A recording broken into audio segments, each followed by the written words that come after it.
comes Nancy.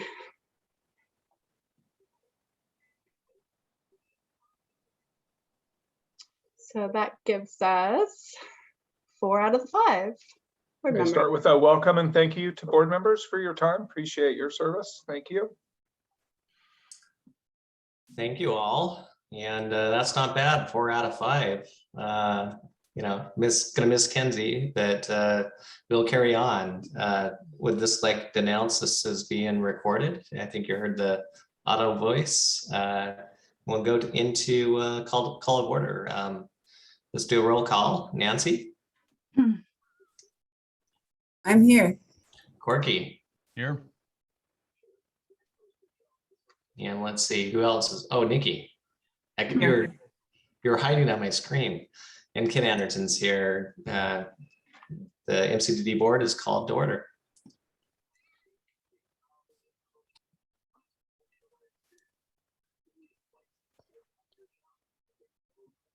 All right, now we have, is there any public testimony?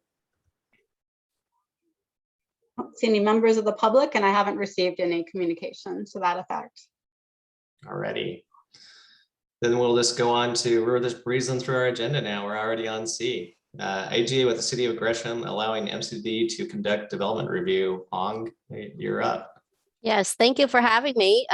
First order of business, we'll get this through fairly quickly. This is hot off the press, so I wasn't able to generate a memo. We have been working on this agreement with the City of Gresham for 2 years. And so at the date when the materials were due, I finally got word from their attorney that they were fine with our proposal. So I'll give an overview of what this involves, and want to acknowledge the work of Mindy Weimer and McKenna Bell and with Bill's support to drive this through. This is an IGA. We currently have one with the City of, help me Bill, Fairville, where we would work with the respective municipalities in our jurisdiction and have them promise to coordinate with us if there is a development review that shows up in their system that affects any of our facilities, and would call us in to allow us, the district, to have an opportunity to review it, comment on it, and maybe put conditions on it before the city approves their permitting process. The reason for this is so that we can have some sense of control and review over any potential development that impact our facilities, like a building going into the toe of the levee or things like that. We have had informal relationship with a lot of the cities throughout, including the city of Portland. Our goal is to have this memorialized in a formal IGA, as we have been trying to do. The focus has been with the East cities. So this is the second of two agreements we have now. From this, we'll pursue a formal agreement with Troutdale. The language is relatively, there's not a whole lot of, the cities were not willing to commit to too much with too strong language. So the language in this IGA is a lot of cooperation, giving best efforts to coordinate, and we had some issues over the areas in which they had questions about where we would be conducting their review. Obviously, with the city of the city was concerned about us not delaying their development review process. So this agreement basically allows for the city to give us a call before a development review goes through the system with their final approval, gives us a chance to comment on it within a particular period, and then be able to issue any conditions on the development where we need to have proper control for our system. So the request here is just for the board, because subject to the contract signing delegation, IGAs are something that needs to be coming from the board. And so the request here is for you to authorize the executive director or his designee to sign this agreement in the form that has been presented to you. I have reviewed it. I've negotiated it, the language with the city, and it's has my approval. So, any questions? Okay, Nancy so has a question. Bill is reminding me that we currently have an agreement with the city of Troutdale. And so this would be with the city of Gresham. The next stop would be with the city of Fairview. Thanks. So my only question is, I thought we went through, maybe it's a different arrangement with it, but with the city of Portland and their development reviews, I thought we got something set up several years ago. Bill? Let's get to that. We started a couple of years ago down this path and got a little ways, but didn't make it across the finish line. There were several other steps. As you can appreciate, working with multiple bureaus, it takes a little bit of effort. So we made some progress, but yeah, we need to revisit that. I would expect this work to continue even as we transition into the urban district, Nancy, and that part of the larger long-term goal is to pursue a formal agreement with the city of Portland, given that it has such a large area over which we have jurisdiction. Yeah, I agree. And I also heard your comment about the cities are a little reluctant. The cities are looking down are really reluctant to put too much hammers, I guess, and IJ coordinating. And I think that as we have these agreements and do more coordination, there will be trust built, and it'll eventually, they will continue to progress, even through the urban. If I could just add one additional comment there, you should have confidence that MCD staff works very closely with City of Portland staff and are fairly integrated with their systems to review permits through there. So as Hong referenced earlier, we do have informal agreements with them and they're working well. We would just like to formalize this. So next steps. Thank you, Bill. Any other questions? I just wanted to add, that was going to be my question because I had recalled when I was developing trip that we had a IGA with SDIC to review developments. It's actually with MCDD through SDIC on behalf of SDIC. So I think that's been helpful in the past to really have a heads up on, if there is major issues that developer projects proposing that it gives MCDD a heads up and can react to it. So I appreciate that. I also appreciate the working with trying to work within the timelines of the cities. Gresham has, I think, a 69-day response time promise on industrial lands to be competitive. And so, it's important that we're understanding their timelines and trying to adhere to them. Yep. All right. Well, with that, I believe we have to make a motion. It's in on the packet. Could I get a motion from a board member? Okay, I move to approve and authorize the executive director or their designee to execute an IGA with the city of Gresham for development review coordination in the form of, or significantly similar to, MCDD IGA number 2205-303. All right. Could I get a second? I'll second. Okay, Corky seconds it, and we'll just do a quick roll call vote. Corky. Aye. Nancy. Aye. And Nikki. Aye. All right, and I say aye, and so motion passes. All right, thanks, Hong. Thank you. Again, thanks, Hong and Bill, for pushing this through. We really appreciate it. All right, number D, Administrative Services Billing Rate Amendment. Janet and Ben, you're up. So I'm gonna jump in first with just a tiny bit of intro, and then I'll introduce Janet and then Ben. I've been here almost a year, and I know you guys are taking a look at how I've done, but one of the things that Keith and Ben and Janet and I have been working on is finding ways that we can administer all of our clients more effectively and efficiently. And so you will be hearing from Janet and Ben some approaches that have taken some baby steps in that direction to ensure that MCDD landowners are not subsidizing the other districts, and that we are as efficient as we can be in tracking all the various expenditures among the districts. At the end of the memo that Keith prepared for you describing what Janet and Ben are going to talk you through, there is a hope offered unto you from your staff that we might pursue some additional efficiencies. And so just to give you an example, many of the folks in our team, in particular operations, have to track their time each week by each district.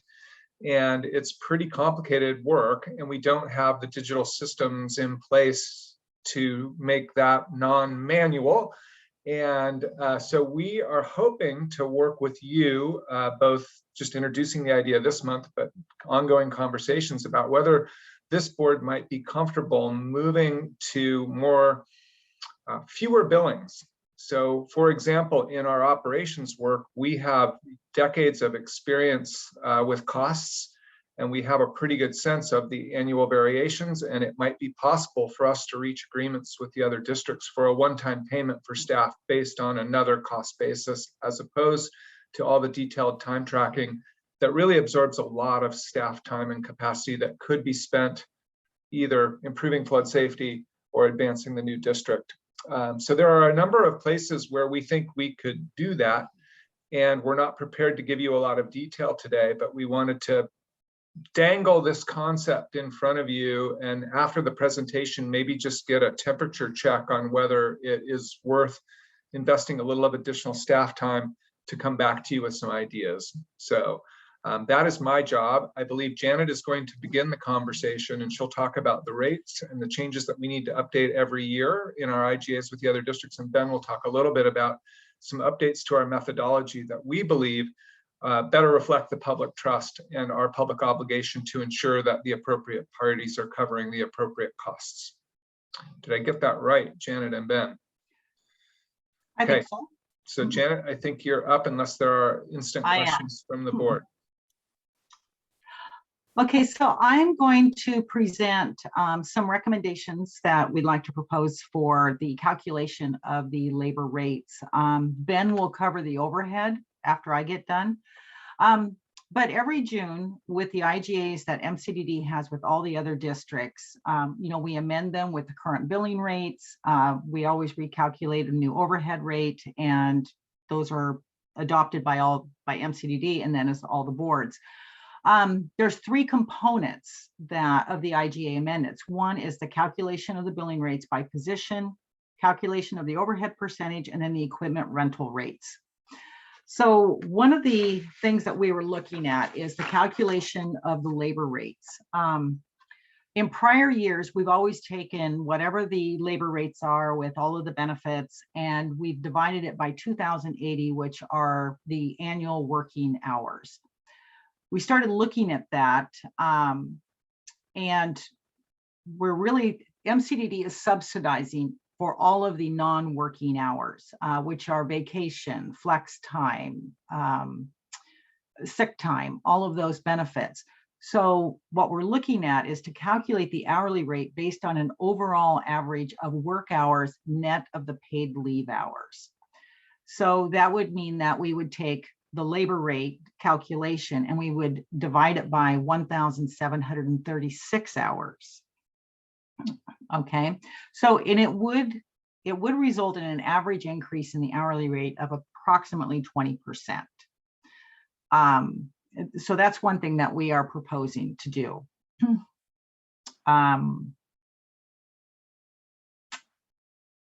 Any feedback on that? I think that's fair. Seems reasonable. Yeah, because right now it's that, we're only billing the other districts for the rates, less all of that paid time off. So it really is, we're subsidizing all the other districts. If they had their own employees, they would have to pay that. Okay. Just, yes, I would just put it in perspective. I would rather change the rates for our districts than take away all the employees' vacation time. Well, thank you. Now, we did do it on an average of 4 weeks paid vacation. So, you know, we did some averages with that to come up to the 1,736 hours. Okay, if MCDD staff is in agreement with this, then we can move forward to do this with the IGAs for all the other districts. I think you meant board. But I'm sorry, yes. Yes, the board. I guess, is there any additional questions on this? Any concerns? Seems to me it's very similar to how some other agencies do business with burden rates and charge back to individual projects. So it makes sense to recover our costs. Well, we haven't been super specific. I've alluded to some of the other board members of the other districts that these changes were being contemplated. So, you know, there may be some pushback from some of the boards, but they've at least been gently aware of the fact that this might be coming. I think as long as it's based on facts and a sound rationale, I think we're comfortable. I'm comfortable with pushback. All right, any other questions? All right, thank you, Janet. Thanks. All right, now, Bill, Ben. you're up. Capital Improvement Program. No, Oh, Ben yeah. needs to cover. Yeah, Sorry, we've got some additional methodology beyond the hourly rates, which is overhead rates and some other things where there's also opportunity for improvement. Sorry, Ben, I was trying to rush you there, buddy. You're all up. And Ben, maybe you can address the proposed budgets, including this increase. We needed to get through this meeting to finalize all the budgets and incorporate the new rates based on the amended IGA, so they will. That's correct. Good morning. Thank you for your time. As Janet mentioned, there are 3 parts to this annual IGA amendment. I have the second part, so the overhead percentage. If I'm not mistaken, I believe last year we kept the overhead percentage flat, so unchanged from 2021 fiscal year. When we looked at the overhead percentage calculation for fiscal year 22-23, we followed the same methodology that has been used in the past, and we looked at it and evaluated it and decided to make a few adjustments. 2 of those adjustments would decrease the rate. 1 of those adjustments increases the rate. There's a lot of detail in the memo that we provided the board, and I'm going to summarize that for you. Hopefully that's appreciated. So number 1, we wanted to clean up the overhead rate calculation formula, which we did. We found some things that were already being charged to the other districts, so we removed those from the formula. We looked at adding personnel, so we added 6 positions into the formula. These positions are serve in a centralized capacity in HR, procurement, and maintenance. These positions would be extremely difficult for them to allocate their time to each of the districts. So we included the cost of those positions into the overhead rates so that those people do not need to parse out their time to the other districts.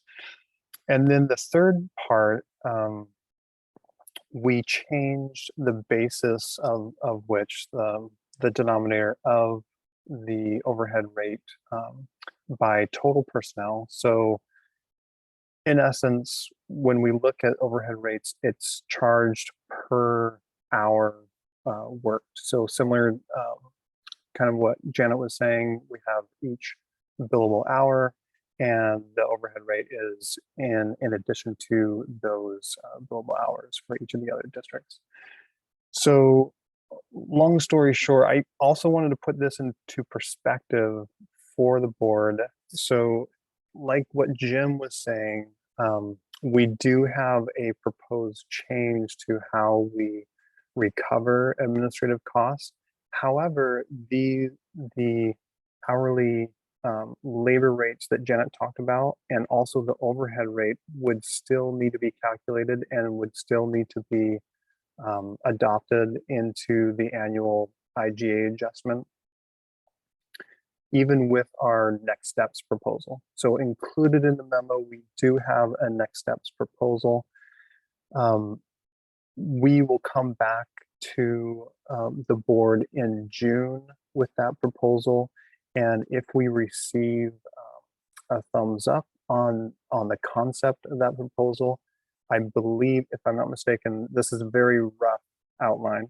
I believe we will come back in July with an IGA amendment to change the way that we assess, that we recover overhead costs and administrative costs for the other 3 districts. And yeah, like Jim said, it'll be more simple, it'll be more streamlined, and it will reduce a tremendous amount of staff time and costs associated with that staff time conducting it in the current way that we conduct it. I'll pause there. Any questions on the portion that I presented? I think you're just saying you're looking into it right now and you don't have an estimate right now for what the difference would be. Is that right? So we're not prepared, correct. We're not prepared to talk about differences of what the cost would be to the legacy districts. But I can say, like what Janet was saying, we have discovered a significant subsidy that MCDD has been providing to the legacy districts when it comes to administrative costs. And we hope to rectify that situation with our next proposals. And going back to the paid time off part real quickly, that's a 20% increase for the 3 districts. Does that mean it's a 20% decrease for MCDD? So good question. When it comes to the labor rates, and when we talk about labor rates, that is, for example, if I code an hour to a legacy district, my labor rate would go up 20%. So that hour would be 20% higher in costs for the legacy district. So the administrative costs are assessed to the other 3 districts, Penn 1, Penn 2, and SDIC. Those costs are incurred by MCDD. So MCD doesn't pay those. Those are direct costs to MCDD, and we assess recovery assessments to the other 3 districts to recover those costs, if that makes sense. Did I answer your question? Well, not very directly. Okay. I understand what you're saying. It's more accurate than the way I was putting it. But just to be blunt, essentially 20% would be coming back to MCDD that we would not have seen otherwise. That's Yes. correct. Okay. There's one complication, Corky, in that some of those people already do bill some time to those other districts, but it's hit or miss. And if you're Tracy doing HR, it's pretty hard to split. So again, it's not a 100% recovery is, I guess, what I want you to hear. It's not that precise. Sure. Yeah. Well, and I'm not worried about that. So that leads to my comment, if it's not too soon to kind of just give you some feedback on that. You know, MCD has traditionally tried to be more than fair. So I suspect, I don't know for a fact, but I suspect, and actually all this kind of rings a little bit of a bell. I think what probably happened is this is one of those cases where we just said, you know what, we want to be more than fair. We're not going to charge the other 3 districts this amount because it's kind of an overhead that to some degree we would be incurring anyway. So yeah, you know, let's just give them a break on it, sort of thing. And you know, from an accounting perspective, that's not appropriate, and it should be cleared up. On the other hand, doesn't strike me as a particularly good time to be changing that more than fair attitude. So I guess that circles back around to a question I've got here, which it sounds like from what I hear Ben saying, we're not quite ready to answer this question. But the question is, how much total difference are we talking about? You know, on an annualized basis, because if it's not a huge amount, I'm kind of feeling like maybe we just wait until the districts merge, and at that point, this whole issue goes away. You know, and we don't have to be going, you know, jumping through the hoops, and we don't have to be potentially, you know, kind of pissing anybody off. You know, so.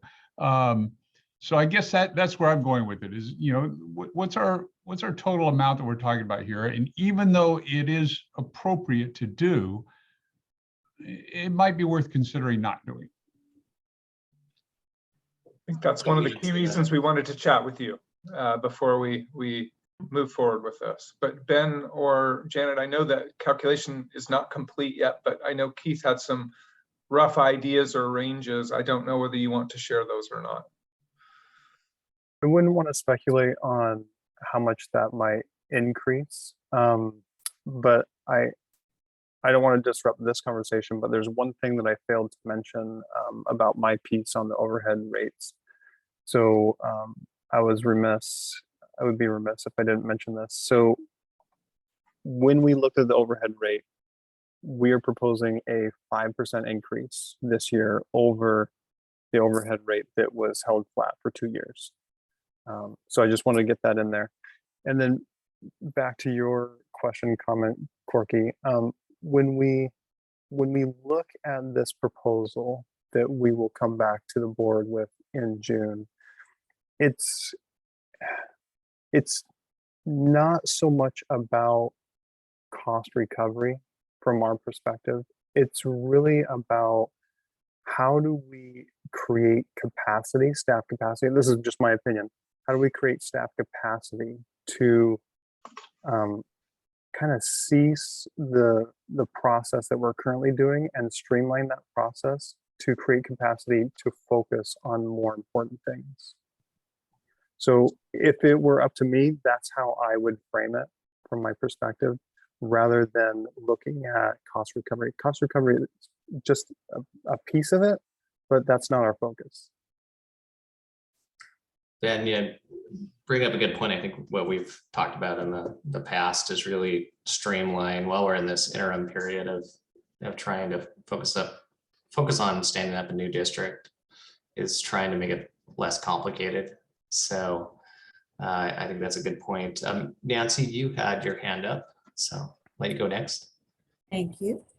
Yeah, I would say that I appreciate that you're looking at not double counting. Like, so this is kind of a long overdue, but as Corky points out, short-term solution, right? I think we've known for many years that the MCDD folks subsidize the other districts, payers subsidize the other assessment in the other 3 districts, but we never really delved into it. As far as I can tell, maybe you have at some level. So I definitely appreciate that we're doing it. And I also think it sets up the conversation really clearly to show that, okay, you actually are being subsidized. It's not just something we think in our heads. And so we're telling you 3 other districts. And we want to do the streamlining thing. So, but then it becomes a policy decision. Let's say the subsidizing piece, let's say their rates will, and their budget will be affected such that it's like a overall 25% increase. Maybe that's not where we want to go. Or say, look, we're in this interim phase, you know, we'll cut a deal with you. It's still fair enough. And we're going to affect you 15% or something, but this is where it's coming from. So I think it makes for a much clearer conversation, which is not so much opinion versus opinion, but well, here's the facts. And in our state, let's come up with something, because to Ben's point, we do want to free up staff time. So we want a one lump sum number, and we'll come up with something that works for all of the different districts based on these actual facts. So I think it sounds good. And then the question for you, Jen and Ben and Janet, is how deep do you want to go in terms of analysis? Where we know we're going to cut some sort of come up with a negotiated position. So we don't need to know to the dollars and cents of how deep we have to go with your all's time to figure this out. And I trust you will come up with an experience on that. I think our time invested is relatively small depending on the approach we take. And I think Ben is correct that while there is a good government cost recovery angle to this, a lot of this is really trying to free staff capacity to work on more productive things. That's really the focus. We really need to redirect to more high value activities than tracking these hours among districts where they're going away. They, with the exception of Penn 1, have reserves that could absorb this pretty readily. And honestly, I think we could probably do it in a way that doesn't disadvantage anyone. And if a situation came up that was complicating our arrangement, the boards could address it in that moment. I do want to try and address, Corky, your very thoughtful political observation, which I think is really critical and helps advance the whole thing that we're trying to do here, which is efficiency and some of those things. So I want to be mindful of that. The overhead charge increase is about 5%. And then on the hours and the staff billing, that reflects for primarily the operations team, a 20% increase in those staff costs, but those are different for each district. And we don't have those numbers fully calculated or in front of us today, but that's what you could expect in terms of a range of percentages based on what we're proposing today. The simplification with an annual billing would not, we would come up with a basis for that, whether that's a 5-year average or a 3-year average or some other way of doing it. And that would be one number and one check that passes hands one time a year. That's one example. That may not be what we propose. So the cost would be consistent with what they've paid over whatever basis period we selected and the boards approved.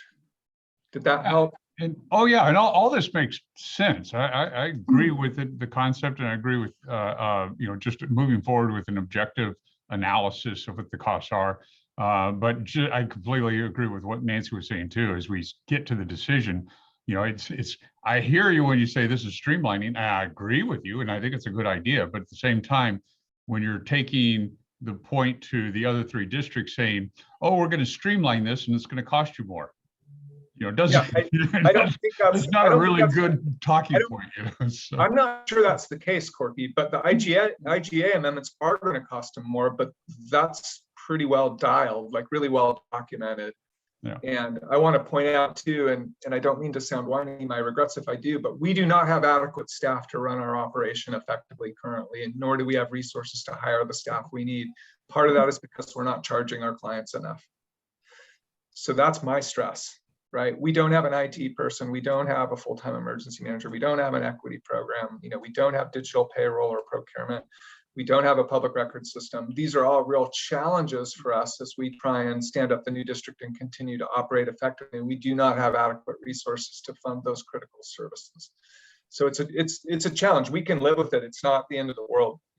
Honestly, it's not. We're doing a great job with the resources we have, but those are the improvements that this starts to reflect, and also it starts to elevate in the minds of the urban board that there's some pretty significant gaps to even being the historic drainage districts. End of speech, sorry. Right, well, I agree. I think, Corky and Nancy raised some very valuable points.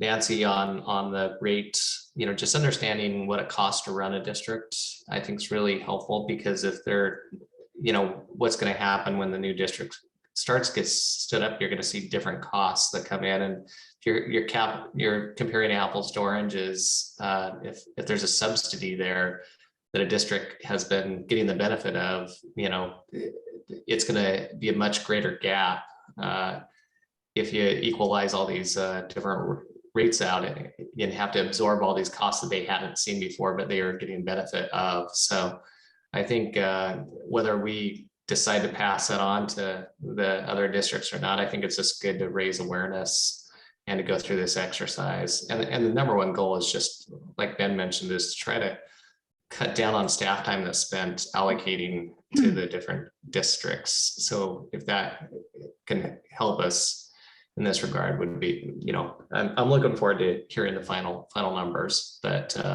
hopefully that's really more our goal versus the cost recovery at this point. And did everyone see Wendy's very good question in the chat?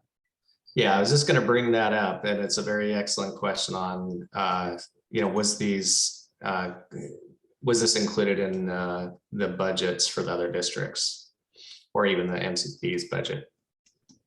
Ben, you want to tackle that one? Yep, I was just trying to get myself off mute. Very good question. The budget for next year for the cost to the other 3 districts is an estimation. It's a forecast. It is higher than last year, and that revenue reflected in MCDD reflects that forecast, that estimation. So as it is with every single budget number, it's just a forecast. We did not bake into the budget for each of the other districts any sort of significant increase based on our discussion today. But there is a forecast that's higher than prior years in those budgets. Yeah, so the budget is a snapshot in time that assumes that based on our hourly billings, what we will likely bill during the next fiscal year, which is another step in the process that is complicated for us and takes a lot of staff time. So again, it's partially contemplated, but not specifically contemplated because we don't have the IGA amendments complete yet. Did that help? It's consistent with the way it's been done in the past is another way of expressing it. That's exactly right. But it is a budget that looks forward to the future. So if it's a smart budget, it's anticipating those increases. Yes. So. And we did our best to do that. Absolutely. Can I bring up one item?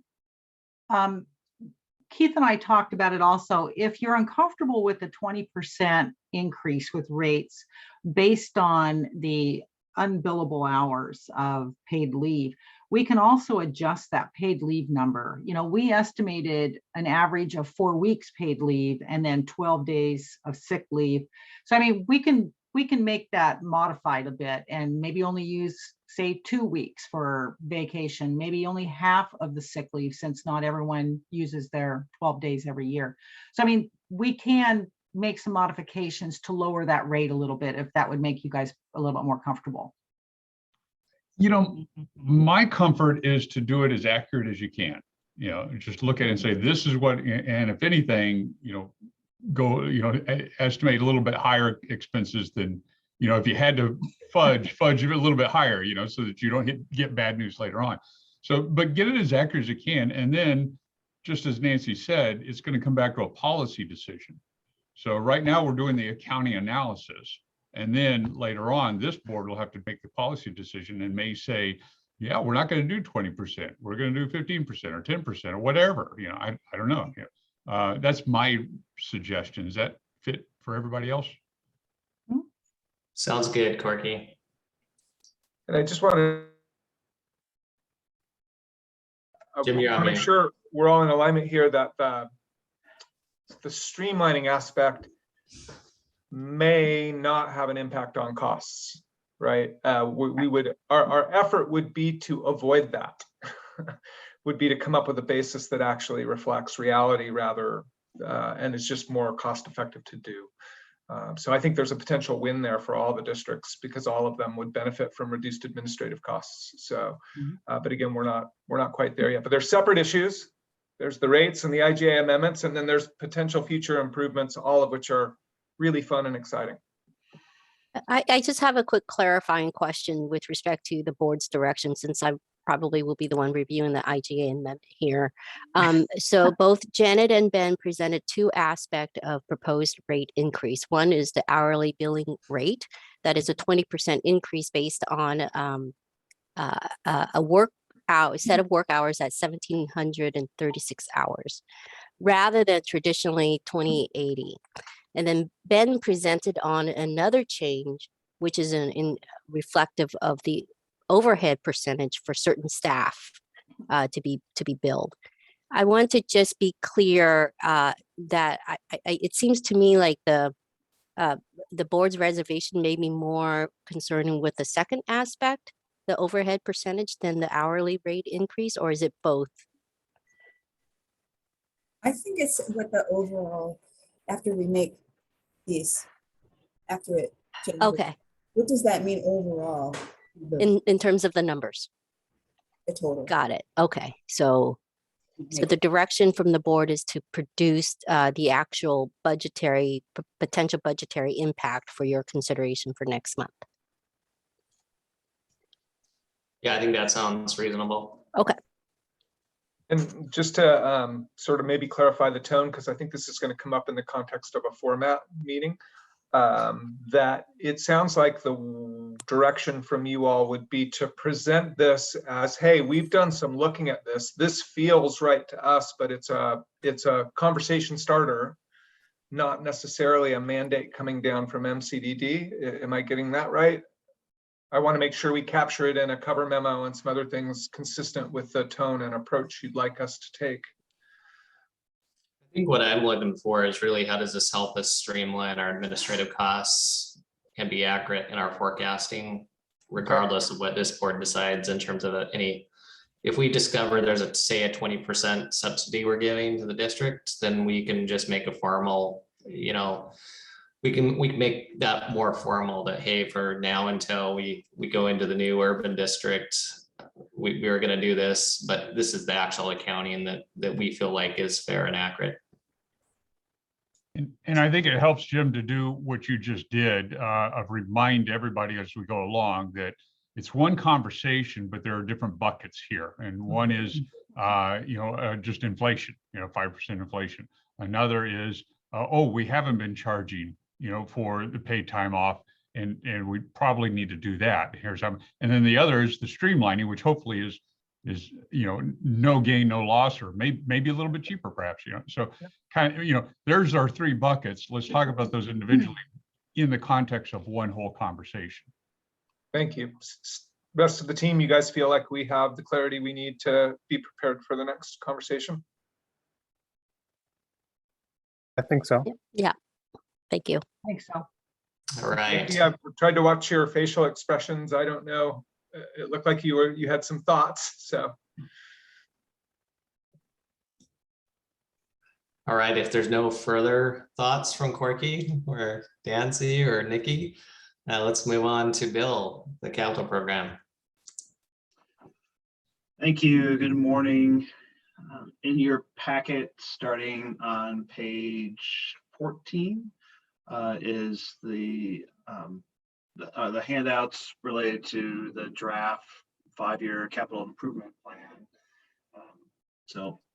I will go quickly through the documents and then pause and see if there are any questions and any suggestions on how we might adjust this if needed. So for those who've been around for a while, this is a familiar format. This year, we're looking at a 5-year CIP total is just over 2.6 million, and $4 million of that is part of the next fiscal year that Ben has already incorporated into his annual budget.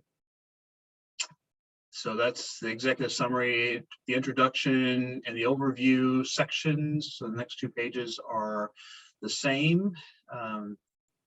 The process to develop a CIP is a ranking process, and then prioritizing based on those scores. There's some adjustments at the end based upon regulatory compliance and partner financial supports. You can see which criteria we use currently to rank those projects and make some refinements to those scores based on some other value-added concepts that are listed in there.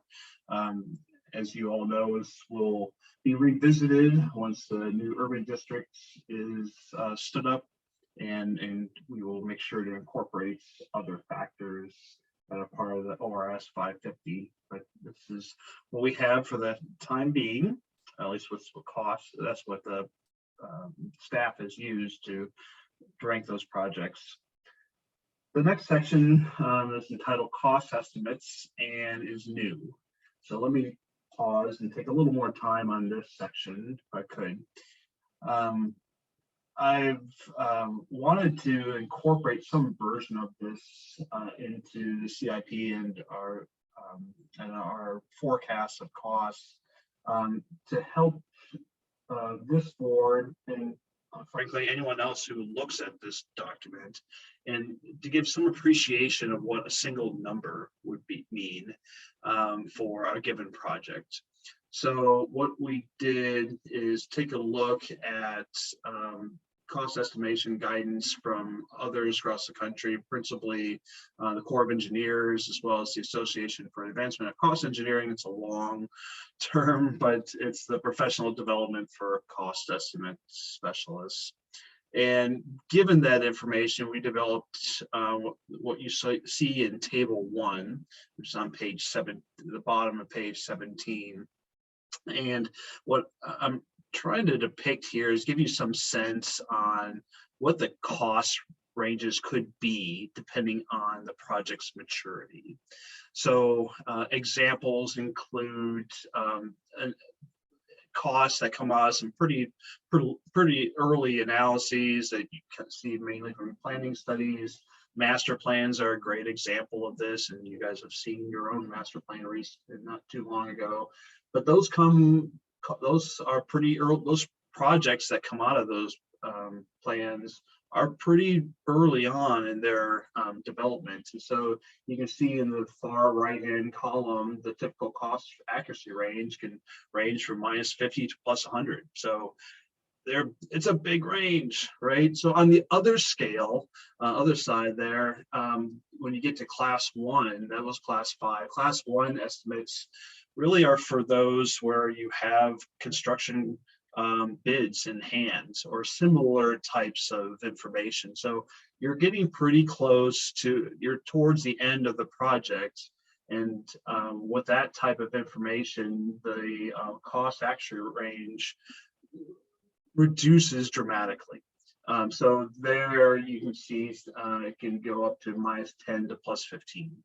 So we have costs in hand from outside contractors, and while there's some change orders that could happen, the amount of the single number that you see in the budget should be pretty tight in terms of if it's variability.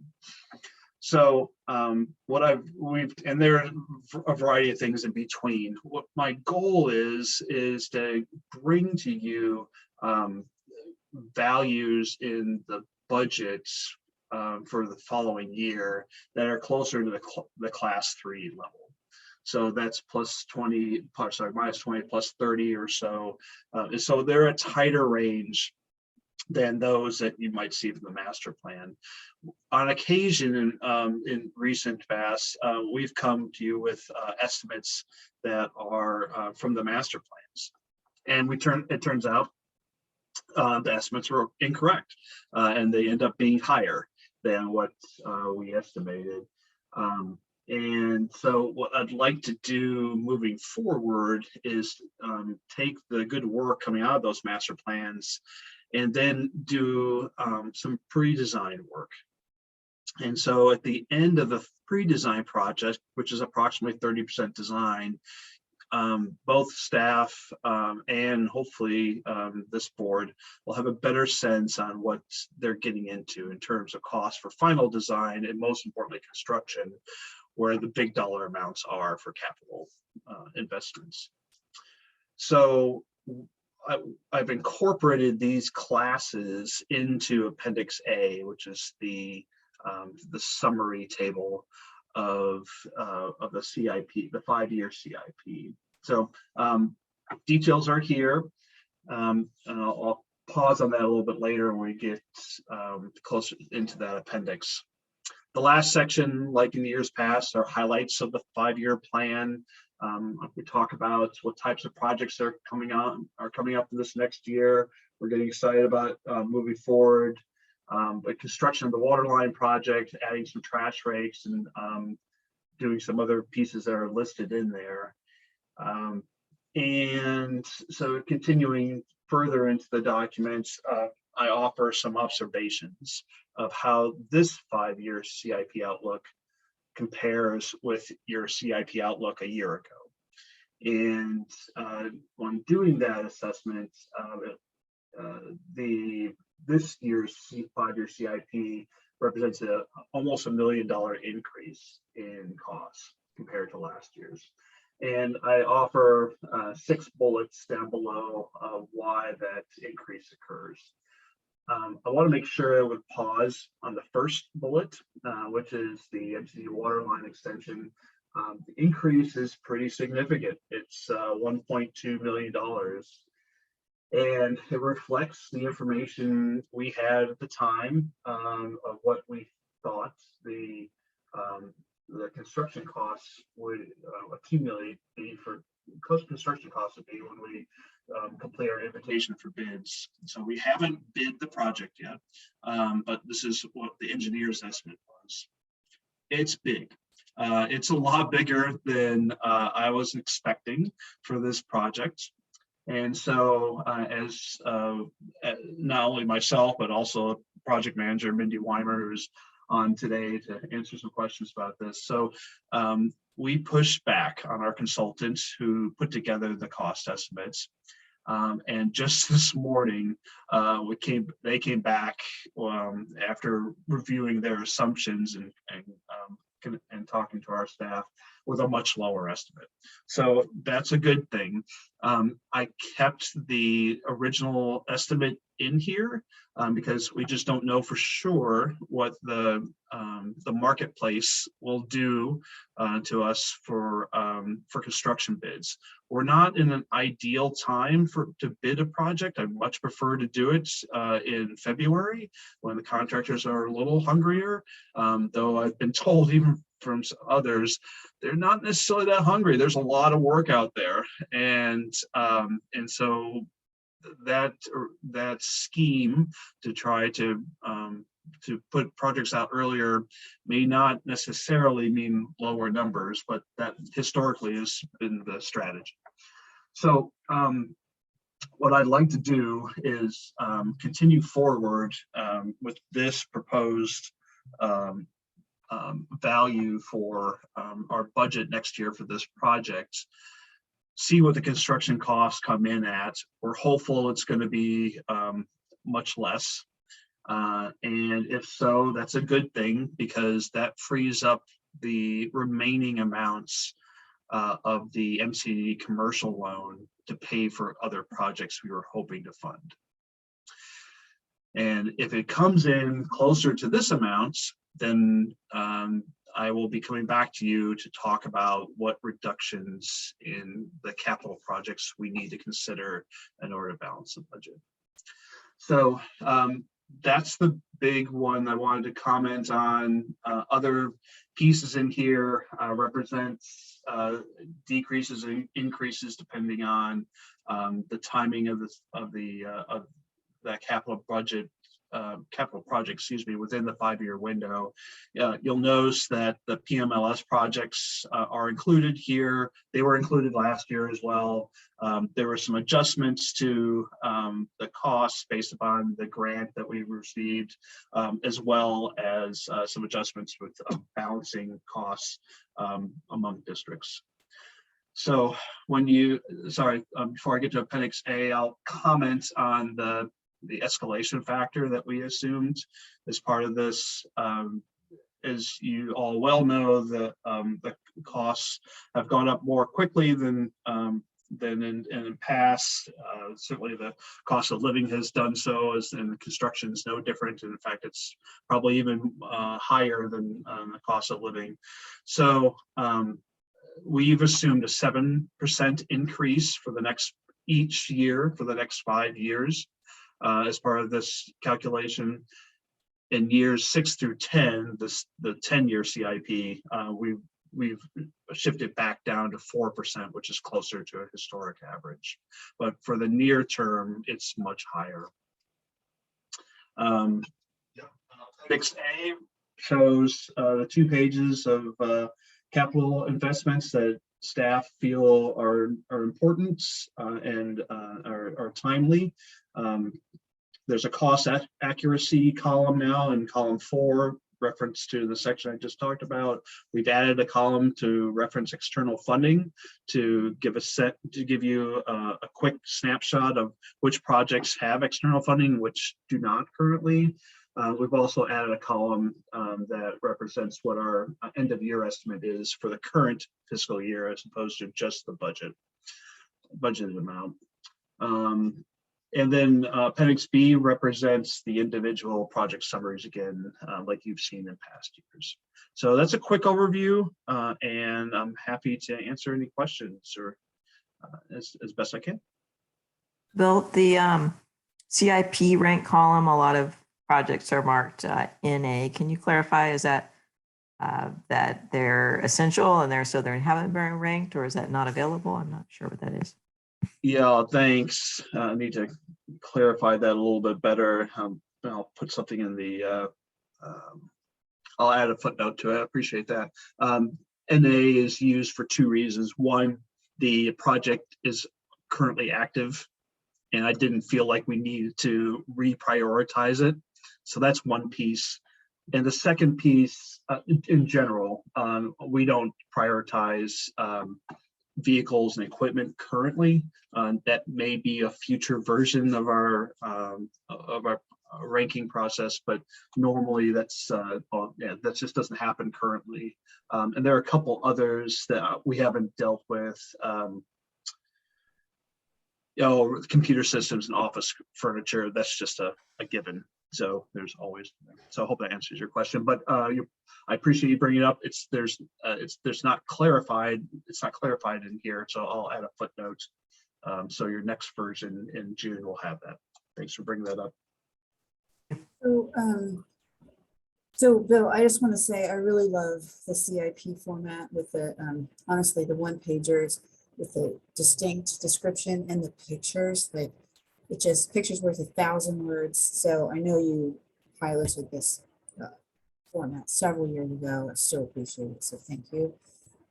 And one question on the external funding. It looks like A is funded with our loan, so it's not really external, right? And the districts pay completely for them, right? That's fair. Having the classification, but if you could say loan or external funding or something like that. Okay, that's fair. Yeah, thank you for catching that. And just quickly, Chair, I'm going to jump off and be back. Okay, thanks, Nancy.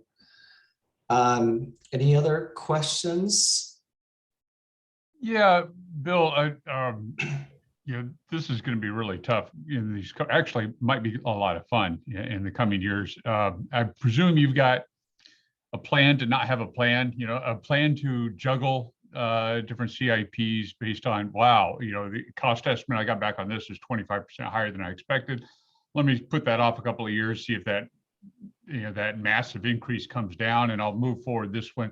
Have you given much thought into that sort of thing?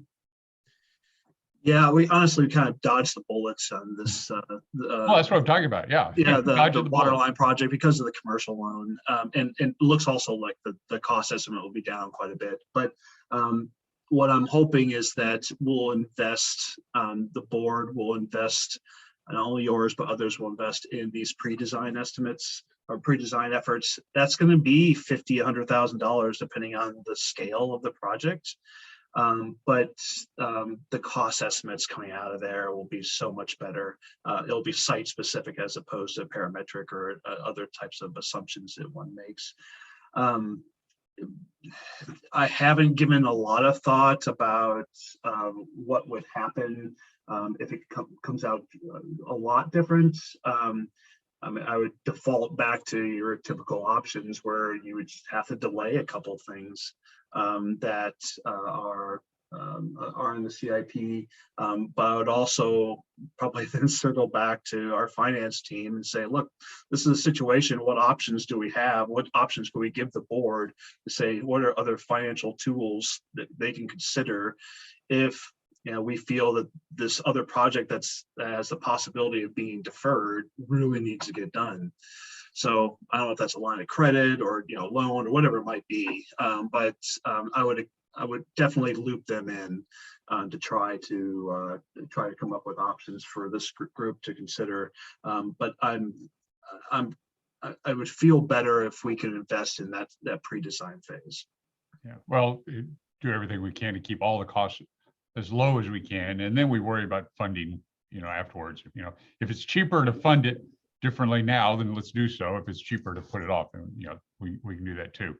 And I'll echo Nancy's comment. I mean, your CIP pages are just wonderful. Thanks. You make it easy. It's been a long time coming. I know, you started with nothing, and it's really great. So.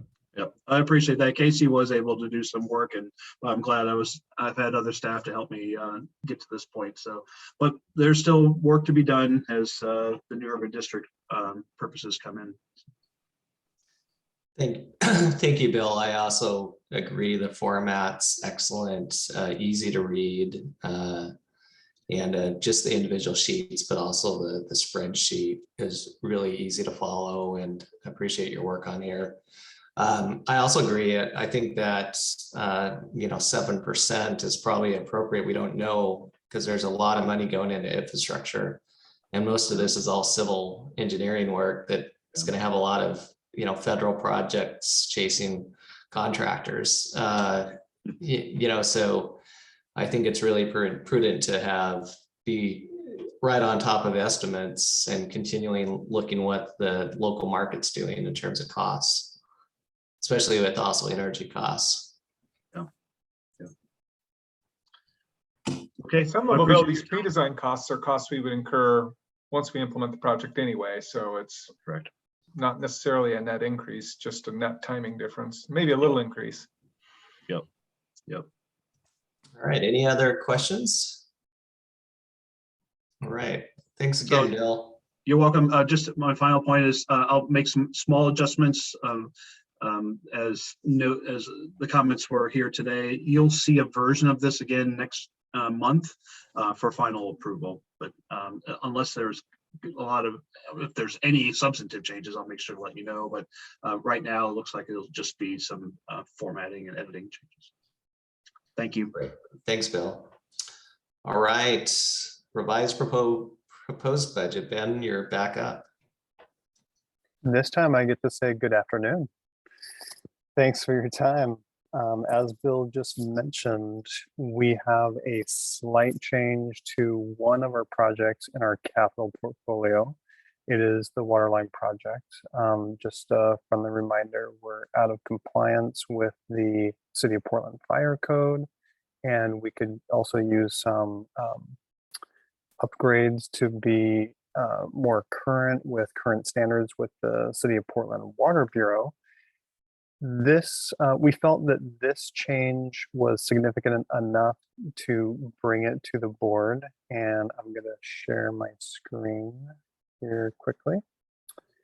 And so what we are proposing is just this one line item, the MCDD water line extension. This is in the capital portfolio. You'll see here we have the original proposed budget, and this is our revised proposed budget. It's just this one change and then a reflective change in the capital reserve. So those are the only two numbers that have changed. Again, we will bring this back to the board next month through our regular budget approval process to adopt this budget. We just wanted to highlight this one revision from the proposed to the adopted. It's that one project, and Bill mentioned that we have a reduction in the estimate of this one project, but we wanted to keep it at this level just in case. We wanted to have the appropriation. We wanted the full authority to spend up to this much on this project, just in case something goes sideways with the project. But we do not expect at this point to spend this much on this one project. So that's our proposed change, and we'll be back in June. And there's no necessary board action at this time. Thanks, Ben. Any questions for Ben? Yeah, I started to ask this earlier on the water line project. It really sort of a reminder back to Bill. I know in the past we pursued some different options, such as sharing the cost of the water line with adjacent property owners because they could get some benefit from it, that sort of thing. I presume you are continuing that sort of thought process, right?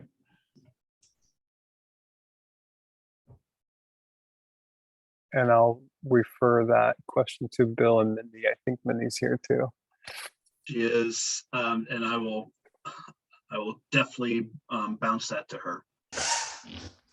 And you don't need to answer right now. I just wanted to make sure that we didn't kind of, as you start going through the process, and especially when you start seeing really high numbers, it's easy to kind of forget some of these other avenues we'd considered. So. And I'll speak to that right now. That just thanks for your question, Corky.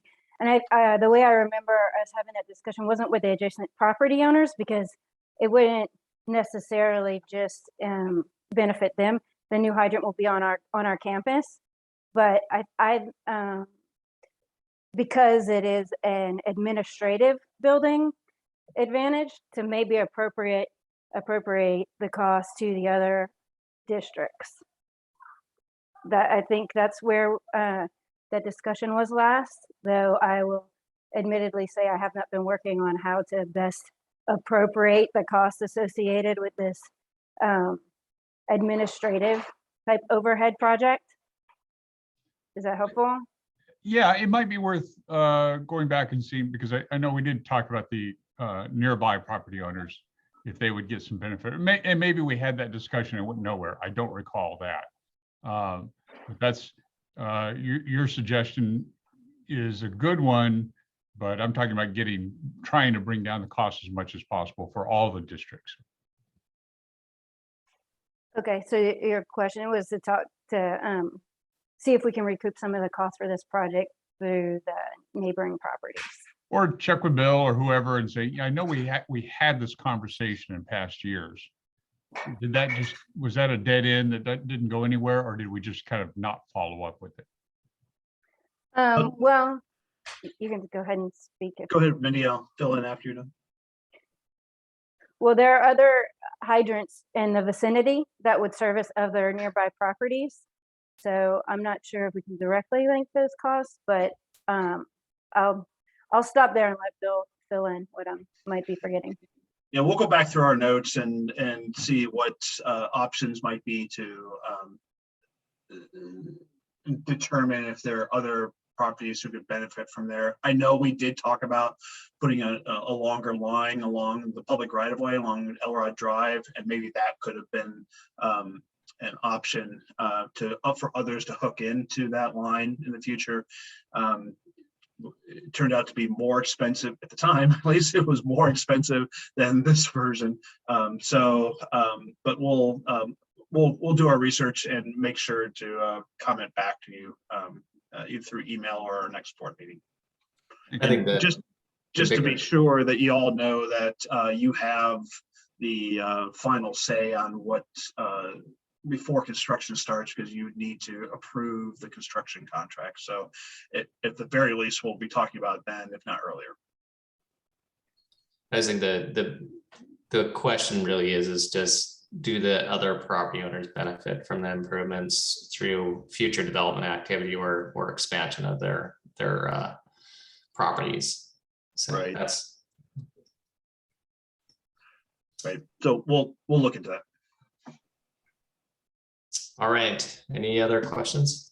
Yeah, I've got a question about just looking at where this brings the capital reserve. I mean, this is why we have capital reserves, but where it potentially brings the capital reserve, are we comfortable with that number? And do we have, I guess, a target capital reserve number and a plan to get back to that if this is lower than that? I can say a few things about that, but I would welcome other perspectives. So this specific project does draw down the balance of the commercial loan that we received. The commercial loan was specifically taken out to fund capital projects like this. It does draw that down. Back to our previous conversation, when we look at the capital reserve, we don't have any specific policies that I'm currently aware of. There could be policies around the capital reserve that I'm not aware of yet, to have that at a certain level. But when we look at funding the capital reserve in MCDD, it really comes from assessments and underspending that assessment revenue, and we could contribute to the capital reserve, external sources like we did with capital loan, and also the cost recovery conversation that we were having earlier. You know, if we can rectify the subsidy to the other districts slightly, we can free up more resources to contribute to the capital reserve for future years. So those are a few things that we can do as an agency currently before we transition to the new urban district to build up that capital reserve for future projects. Yes, maybe Bill, you're in the best position to express comfort or discomfort with the level of revenue we have set aside for potential future needs. Well, I would always like to have a little more reserve in there for capital needs. I think this board recognized that the capital reserve wasn't adequate several years ago, and that's why we took the step to obtain a commercial loan. Our intent is to spend that loan amount. What will be distressing for me is if the waterline project does come in close to this number, because there'll be some projects, one, maybe two projects, so we won't be able to fund right away. And so one in particular, the pump station for trash rakes, would be something significant that I'd want to have some long conversations with Ben and Keith and Janet about what our options might be to bring back to you. So I'm expecting the reserve to go down close to zero within 2 years. But I'm also working with Ben and others to come up with a more sustainable capital reserve for the new district, because having something close to zero is not adequate. I just say that it might be that I'm not understanding how we're using reserve in this context, but my understanding is that a reserve is there not as the bank that we're doing our planned projects from, but it's there for those emergency situations that can come up in infrastructure projects. Like we have a pump that suddenly unexpectedly dies because of whatever, and we need to suddenly spend upwards of $1 million that wasn't previously budgeted for. So if that's what it's for, or we do that in some other way, then maybe my question isn't there. But if that's what I think we need an emergency fund as an organization that has, emergency infrastructure, and we should have a target number for what that, it's going to go up and down as we have money to put in it and we draw down from it. But unless we deal with this in some other way, I'd be very uncomfortable with zero as a reserve fund. Ben, do you want to start with a response? Yeah, I think, Nikki, thank you for your comment. I think you hit the nail on the head. A few things there. What I've seen other agencies do is when it comes to emergencies, it's best practice to have a contingency that is budgeted for, so that is appropriated and authorized through the budget process, so that if an emergency does come up, we have the appropriation and the spending capacity to immediately address that. So you are not wrong. I think it's a very appropriate question and comment. In addition to a contingency or an operating or emergency fund, we best practice would be to have a capital reserve that we could also fall back on for planned or unplanned events to fund capital projects. In addition to that, the capital reserve also serves as a long-term resource for capital projects. So it's really both of those things. Back to our prior conversation. I'm new at the district. I've only been here a little over 6 months. It's my observation that the district operations are constrained financially to fund all the things that are necessary, and also to implement these best practices that we just talked about, having a contingency and funding the capital reserve. And so we've resorted to alternative resources through this commercial loan. And I think this is really why we're moving towards the urban district and setting up an appropriate revenue structures to adequately fund our operations. So I just want to share my perspective and say, great question. You're right on, not wrong at all. And it's really the emphasis behind all of the consolidation and the startup of the new district, so that we have adequate means to have appropriate capital reserves and set asides both for operating and capital. And there's a little risk as we try and jump that chasm from here to there. And your direction is, really welcome. We are pretty constrained with the assessments in terms of how much money we can move around and still continue to operate currently. I think we're all nervous. Thank you, Ben and Jim. Great question, Nikki. I too been nervous not having, capital reserves, because you never know. It's just when you don't have them, something pops up, right?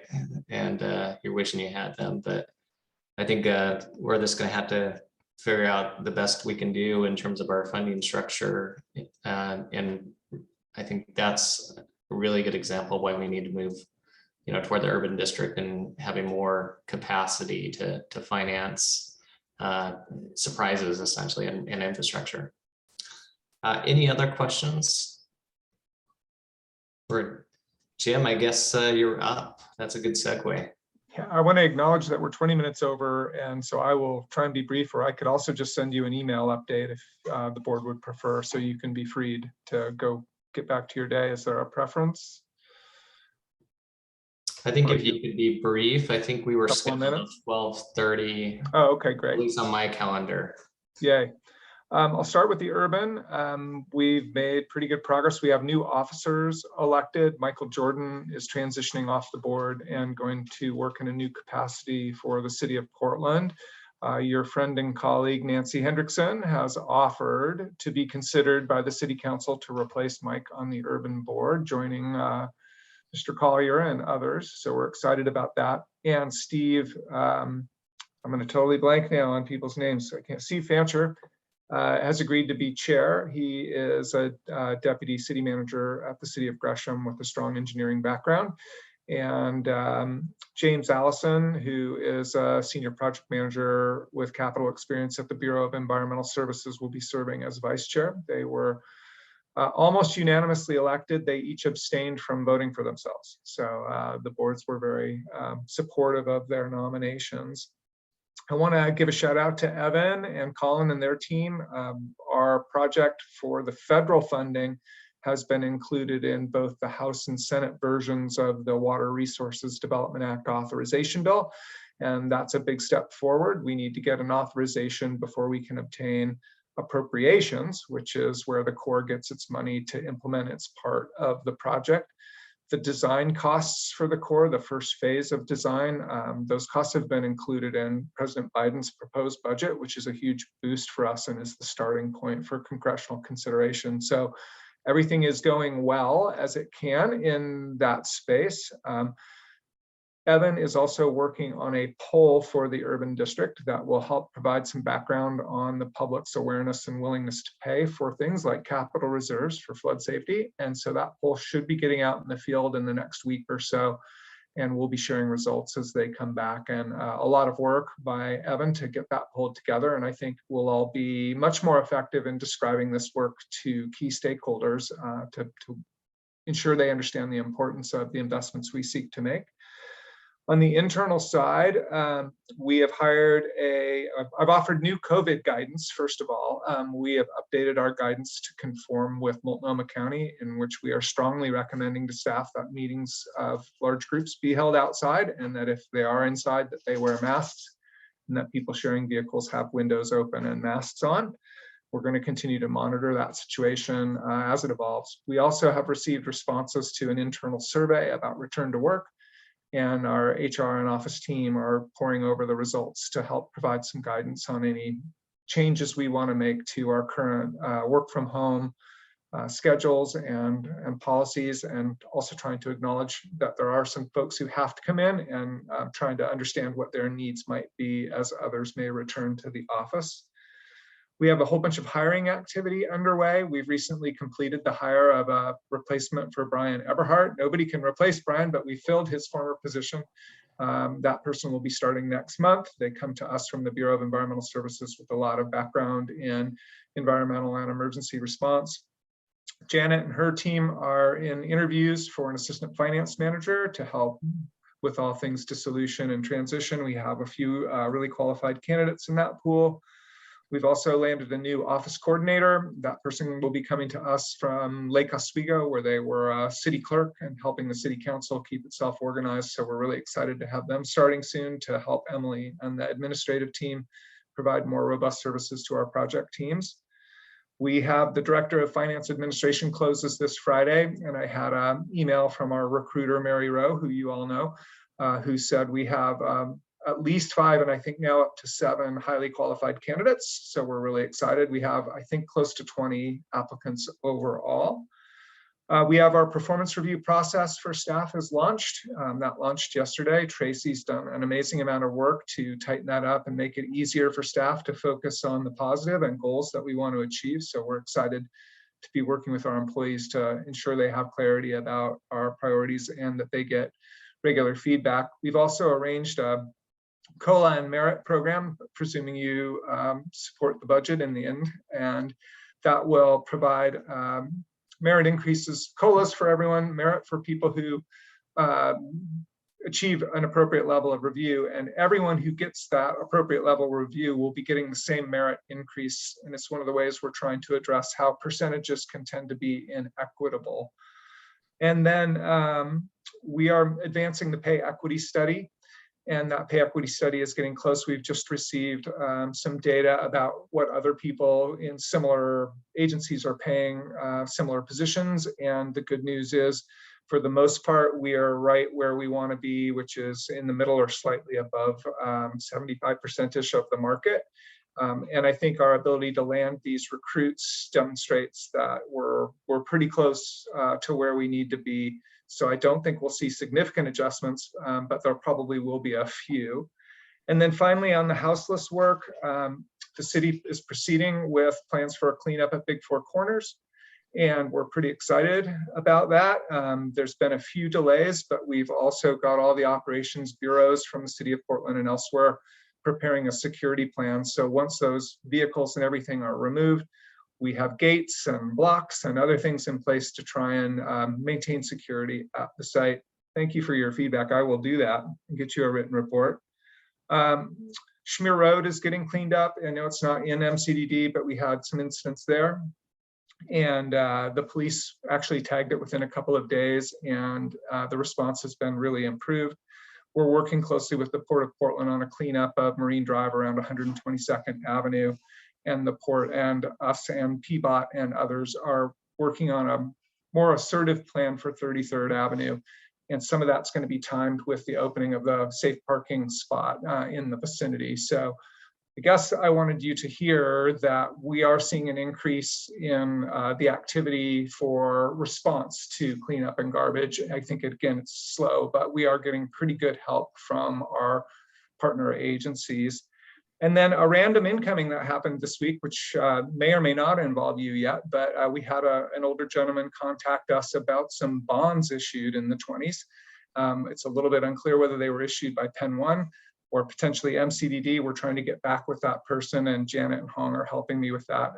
But it appears that some district issued some bonds at some point, so we're going to learn more. So it's one of those things that you don't expect when you show up at the office or at your home office in the day, but we'll keep you informed as we learn more. We don't know, Nancy, whether they're due or not. Yeah, that was going to be my question. Do we owe back interest? Did somebody? We're gonna learn more. So again, just another incoming. Thank you for the feedback. I will prepare more regular written reports. That's a good suggestion. That's what I could think of to tell you quickly. Thanks, Jim. Wendy, you had a question. Just a quick comment. I appreciate you all scheduling the executive session 10:30 June 2nd. And for those of you that haven't had an opportunity to complete those surveys, Tracy would really appreciate them by Monday. Thank you very much. And I just also want to acknowledge we are doing the financial reports and contract reports a little bit differently. So I just wanted to say you're not on the agenda, but if you ever had a question about that, please let us know. And thank you all for your volunteer time on this. We really appreciate it. Thank you very much. And any final thoughts, questions?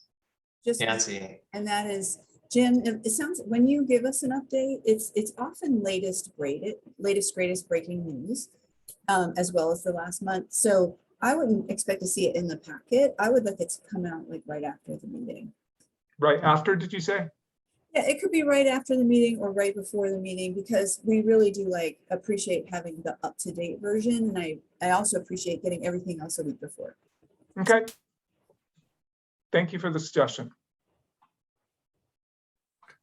All right, with that, if there's no other questions, we're going to adjourn. I appreciate everyone, and I hope you have a wonderful rest of your afternoon. Thank you all. Thanks.